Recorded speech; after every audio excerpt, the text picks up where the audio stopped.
नमस्कार, स्वागत है आपका एचसीएन न्यूज में। मैं हूं आपके साथ नीतीश पाठक। राहुल गांधी को जननायक बताया जाता है। कांग्रेस पार्टी के आईटी सेल लगातार इस बात को बताने में लगी हुई है कि राहुल गांधी जननायक है, लेकिन राहुल गांधी के फैसलों का ही कांग्रेस में विरोध हो रहा है। जी हां, कांग्रेस पार्टी के नेता ही राहुल गांधी के फैसले के खिलाफ हैं।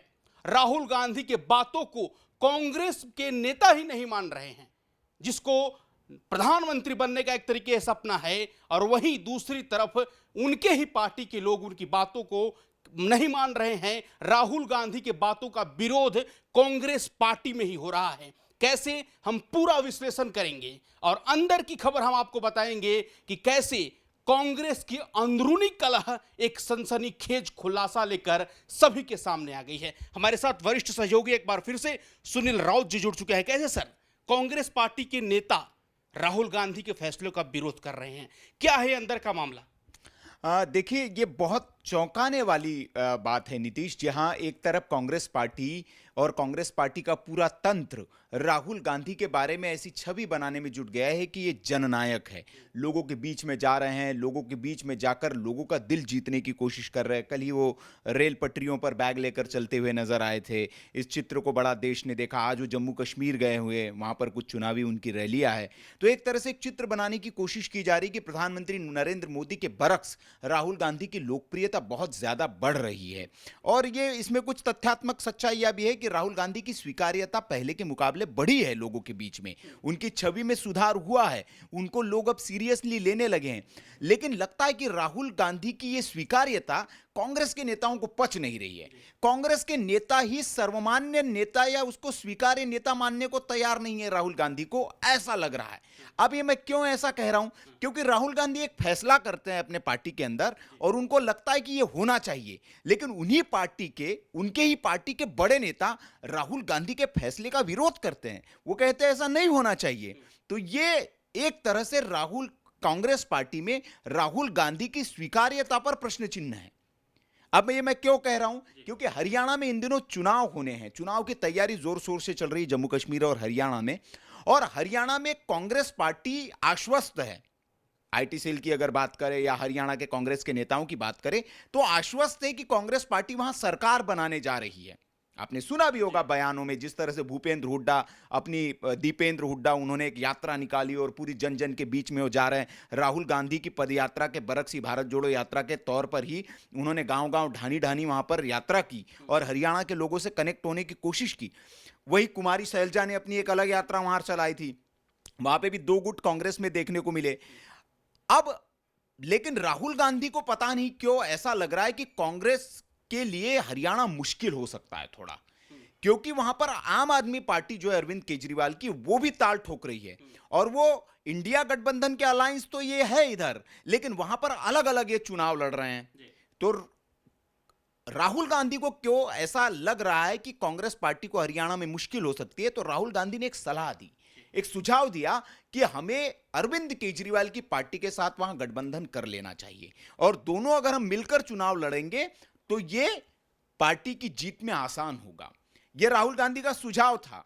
और इस पर आम आदमी पार्टी की ओर से जब रिएक्शन मांगा गया, आतिशी का बयान था और बाकी लोगों का, तो उन्होंने कहा कि अरविंद केजरीवाल जब तक इस पर सहमति नहीं बनाएंगे हम अपनी ओर से कुछ नहीं कह सकते। दरअसल ये आम आदमी पार्टी की ओर से एक तरह से जवाब था, क्योंकि लोकसभा चुनाव के दौरान जब पिछली बार जब चुनाव हुए थे दिल्ली के, तो तब मैं विधानसभा चुनाव की बात कर रहा हूं, जब इसके पहले जब चुनाव हुए थे, एमसीडी चुनाव की भी बात कर रहा हूं, तब जिस तरह से कांग्रेस पार्टी, अरविंद केजरीवाल ने कांग्रेस पार्टी को गठबंधन के लिए कहा था और जिस तरह से कांग्रेस पार्टी ने मना कर दिया राहुल गांधी ने, तो उसके बरक्स से यह जवाब आम आदमी पार्टी का हो सकता है। लेकिन अब राहुल गांधी ने अपनी ओर से इनिशिएट किया है। यह खबर आई कि राहुल गांधी चाहते हैं कि वहां हरियाणा में गठबंधन हो, लेकिन हरियाणा के बड़े कांग्रेस के नेता राहुल गांधी की इस राय से इत्तेफाक नहीं रखते।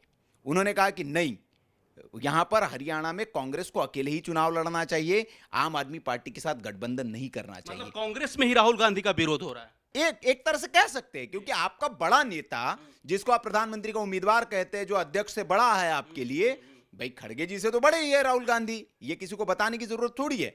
तो उसके फैसले पर आप एक प्रतिक्रिया देते हैं कि नहीं करना चाहिए। आपका नेता कह रहा है कि नहीं करना चाहिए वहां गठबंधन, और आप कौन कह रहा है? ये भूपेंद्र सिंह हुड्डा कह रहे हैं।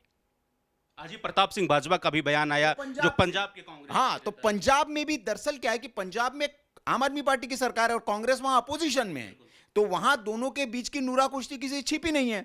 पंजाब में आम आदमी पार्टी ने और कांग्रेस ने अलग अलग चुनाव लड़ा लोकसभा में, ये किसी छिपा नहीं है। सुनील जी, एक सवाल है मेरे में कि दिल्ली में आम आदमी पार्टी कांग्रेस विरोध में, पंजाब में आम आदमी पार्टी कांग्रेस विरोध में, तो फिर साठगांठ हरियाणा में क्यों चाह रहे हैं? क्या सियासी मायने हो सकते हैं राहुल गांधी के? नहीं, मैं ये वही बता रहा हूं कि दरअसल कांग्रेस पार्टी के जो वहां के नेता, स्थानीय नेता, उनको तो ये लग रहा है कि हम ये युद्ध जीत जाएंगे या ये लड़ाई जीत जाएंगे, चुनाव जीत जाएंगे। लेकिन हो सकता है कि कांग्रेस का कोई अंदरूनी सर्वे आया हो, राहुल गांधी के पास कोई रिपोर्ट आई हो और वो ये समझ रहे हो कि आम आदमी पार्टी अगर वहां चुनाव लड़ती है तो जो वोट कटेगा वो कांग्रेस का ही वोट कटेगा, क्योंकि भारतीय जनता पार्टी का अपना वोटर है, वो उसके पक्ष में जो वोट करना है वो उसको करेगा। अगर आम आदमी पार्टी भी, देखिए वहां का जो चुनाव में मेन मुद्दा जो कांग्रेस बनाने की कोशिश कर रही है वो किसान आंदोलन के मुद्दे को बनाने की कोशिश कर रही है। इसीलिए विनेश फोगाट और बजरंग पुनिया से राहुल गांधी ने मुलाकात की और कहा जा रहा है कि उनको जो जाट बहुल सीटें हैं उन सीटों पर उनको चुनाव भी लड़ाया जा सकता है। खबर यह है कि जो भारतीय जनता पार्टी के जो दो पहलवान नेता है, एक तरफ आपकी बबीता फोगाट है और दूसरे तरफ आपके एक और जो पहलवान नेता है, मैं नाम माफ करिएगा उनका भूल रहा हूं, जो भारतीय योगेंद्र जो है पहलवान, उनके खिलाफ इन दोनों को उन्हीं सीटों पर उतारा जा सकता है। तो ये कांग्रेस की रणनीति बताई जा रही है ताकि जो किसान नेता, और इसीलिए जो विनेश फोगाट है किसानों के बीच में गई थी, तो वहां पर कांग्रेस पार्टी किसान आंदोलन को बड़ा मुद्दा बनाने की कोशिश कर रही है। अब इसी मुद्दे पर आम आदमी पार्टी भी किसानों के साथ है। आम आदमी पार्टी ने दिल्ली में किसान आंदोलन में बहुत मदद की थी, अरविंद केजरीवाल ने बहुत मदद की थी।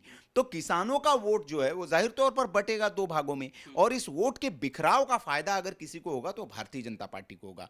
तो ये शायद राहुल गांधी समझ गए, इसीलिए राहुल गांधी चाहते हैं कि दोनों दल आपस में आकर वो चुनाव लड़े। लेकिन इसमें एक बड़ा पेच है जो हमने 3 दिन पहले एक वीडियो किया था। अखिलेश यादव भी वहां सीटें चाह रहे हैं और अखिलेश यादव भी चाहते हैं कि वो गठबंधन, इंडी गठबंधन मिलकर वहां चुनाव लड़े। तो इंडी गठबंधन में आम आदमी पार्टी, कांग्रेस और समाजवादी पार्टी भी गठबंधन वहां करना चाहती है, जबकि कांग्रेस के लिए यह भी एक दुविधा का विषय है क्योंकि समाजवादी पार्टी का वहां जनाधार नहीं है। तो वो अगर सीटें देते हैं तो एक तरह से समाजवादी पार्टी के झोली में सीटें डालने जैसा होगा और ये दो तरफा कांग्रेस के लिए नुकसान हो जाएगा। एक तरफ अगर जीतते हैं अखिलेश तो वो समाजवादी पार्टी की सीटें होगी, और अगर नहीं जीत पाए उन सीटों को तो बीजेपी के लिए फायदेमंद होगा। तो कांग्रेस बड़ी दुविधा में है। चुनाव की तारीख सामने आ गई है लेकिन अभी तक सीटों का ऐलान नहीं हुआ है, अभी ऊहापोह की स्थिति चल रही है। अभी गठबंधन पर बात एक तरह से राहुल गांधी ने एक पत्ता फेंका है, लेकिन वहां के स्थानीय नेताओं का विरोध सामने आया है, तो कांग्रेस को बैकफुट पर आना पड़ सकता है। क्योंकि भूपेंद्र सिंह हुड्डा अगर कह रहे कोई बात हरियाणा के लिए तो उसको राहुल गांधी क्रॉस नहीं कर सकते। लेकिन राहुल गांधी लगातार बजरंग पूनिया हो, विनेश फोगाट से मिल रहे हैं, तो क्या बजरंग और विनेश को उतार कर सियासी लाभ प्राप्त करेगी कांग्रेस? देखिए, जाहिर तौर पर है कि एक सेंटीमेंट तो है, हरियाणा में एक सेंटीमेंट है इन लोगों के लिए। जिस तरह से पदक वाला जो मामला हुआ उसको जिस तरह से प्रोपगेट किया गया कांग्रेस पार्टी की ओर से, आईटी सेल की ओर से, तो एक जनभावना तो बनी है हरियाणा में और जाहिर तौर पर कांग्रेस इसका लाभ लेने की कोशिश करेगी। वो नतीजों में देखना होगा कितना लाभ इनको दे पाता है, लेकिन हाँ ये जरूर है कि लाभ मिलेगा। कांग्रेस पार्टी को कितना मिलता है ये नतीजे बताएंगे। हरियाणा में कांग्रेस के लिए आम आदमी पार्टी जरूरी या फिर आम आदमी पार्टी के लिए कांग्रेस जरूरी? देखिए, इसको ऐसे समझना पड़ेगा नीतीश जी कि आम आदमी पार्टी के पास खोने के लिए कुछ नहीं है, उसके पास जो भी है वो पाने के लिए है वहां, क्योंकि ना उसके वहां पहले से विधानसभा, आम आदमी पार्टी राष्ट्रीय पार्टी बन चुकी है। भाई ऐसा भी नहीं कि अब उसको वहां जीत जाएगी तो राष्ट्रीय, अब कांग्रेस के लिए है जो कुछ है, कांग्रेस के पास खोने के लिए बहुत कुछ है। सत्ता में नहीं आते हैं तो जो एक हवा बनाई गई है कि भैया मोदी जी की जो छवि जो है वो डाउन हो चुकी है, भारतीय जनता पार्टी फाल में जा रही है, भारतीय जनता पार्टी की ढलान शुरू हो चुकी है, उतार शुरू हो चुका है। और ये चुनाव अगर जीत गई भारतीय जनता पार्टी, हरियाणा का चुनाव अगर जीत जाती है, जम्मू कश्मीर में कुछ बहुत अच्छा कर जाती है, तो वो जो नैरेटिव एक सेट करने की कोशिश की गई है, जो बड़े मेहनत से एक हवाई किला तैयार किया गया है कांग्रेस की ओर से, वो ढह जाएगा। तो कांग्रेस के पास खोने के लिए बहुत कुछ है, आम आदमी पार्टी के पास खोने के लिए नहीं, उसके पास पाने के लिए। उसका एक भी विधायक जीत जाएगा तो उसके लिए फायदेमंद है। तो आम आदमी पार्टी के लिए जरूरी नहीं है, जरूरी इस वक्त कांग्रेस के लिए। इसीलिए राहुल गांधी जो है वो अपने उस ईगो को छोड़कर, जो ईगो याद करिए कि नहीं, आप केजरीवाल का वर्चस्व देखिए, कांग्रेस को कोस कर ही केजरीवाल बड़े बने हैं, कांग्रेस पर खड़े होकर केजरीवाल की आम आदमी पार्टी बनी है। लोकसभा चुनाव में भी मत भूलना होगा कि प्रत्याशी को खड़ा कर करके हाथ उठाकर रोड शो में अरविंद केजरीवाल कांग्रेस के प्रत्याशियों को समर्थन दे रहे हैं। जी, लेकिन एक बात और नीतीश, उसमें आपको ध्यान देनी होगी कि एक मंच पर नहीं आए राहुल गांधी और अरविंद केजरीवाल। कन्हैया कुमार के लिए भले ही उन्होंने प्रचार किया था अरविंद केजरीवाल ने, लेकिन राहुल गांधी और अरविंद केजरीवाल एक मंच पर नहीं आए थे। तो मन में खटास है, लेकिन राहुल गांधी ने उस खटास को भी त्याग दिया है, तो ये बड़ी बात। मतलब कांग्रेस और आम आदमी का दिल से दिल नहीं मिल रहा। अब राजनीति में बड़ा मुश्किल होता है, राजनीति में हर चीज नीतीश सियासी फायदे के लिए होती है। महबूबा मुफ्ती का अगर दिल मोदी जी के साथ मिल सकता है तो किसी का भी दिल किसी के साथ मिल सकता है राजनीति में, तो ये मिल ही जाएंगे दिल बस। लेकिन अब देखना होगा कि दिल सत्ता के जो फायदे के लिए है। स्थानीय नेताओं को लगता है कि केजरीवाल जरूरी नहीं है और वहां उनका वोट बैंक नहीं है। स्थानीय नेताओं को लगता है कि अगर हम केजरीवाल को सीटें दे देंगे तो सत्ता में भी उनको भागीदार बनाना पड़ेगा, सिर्फ सीटों में भागीदार नहीं होंगे। जब सरकार बन जाएंगी तो कुछ मंत्रालय आपको देने पड़ेंगे। तो इसीलिए स्थानीय नेताओं को जो है वो चिंता सता रही है और केजरीवाल जी जो सीटें मांग रहे हैं उस पर बात नहीं बनती दिख रही है। चलिए, बहुत धन्यवाद सुनील जी, आपने अपना बहुमूल्य समय दिया। तो इस डिस्कशन पर आपकी क्या राय है? क्या हरियाणा कांग्रेस में जिस तरीके से अंदरूनी कलह है, इसका खामियाजा कहीं ना कहीं कांग्रेस को भुगतना पड़ेगा, और जिस तरीके से राहुल गांधी के फैसलों का ही लगातार कांग्रेस में विरोध हो रहा है, इस पर आपकी क्या प्रतिक्रिया है? कमेंट करके जरूर बताएं। बाकी देश और दुनिया की तमाम छोटी बड़ी खबरों को देखने के लिए आप देखते रहें HCA न्यूज़। धन्यवाद।